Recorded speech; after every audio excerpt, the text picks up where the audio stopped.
This is the third problem and it is about the Turing machines. So there are several variations of Turing machines which are available.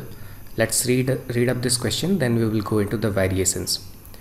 So it says that adding an additional tape can increase the power of a Turing machine.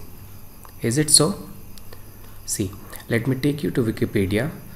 If we read an article about the multi-tape Turing machine, it clearly says that this model intuitively seems more powerful than single tape model, but any multi-tape machine, no matter how many tapes, can be simulated by a single tape Turing machine.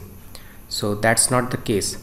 Even if we go into the variations of Turing machine, we can see that the two-way infinite tape Turing machine, multi-tape Turing machine, it is multi-tape Turing machine, it is multi-track Turing machine, all of them can be simulated by a single tape Turing machine.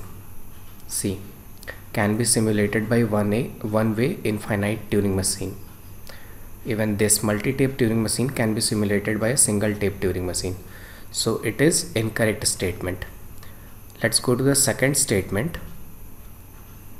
This one says that Turing machines when used with a finite automata is more powerful. Finite automata, see, Turing machine is a very big set in which we have different kinds of machine like PDAs, and we have finite automata. Finite automata being the smallest one. It is much less powerful than a Turing machine. Adding it to the Turing machine will create no additional effect and the power of the Turing machine will remain same.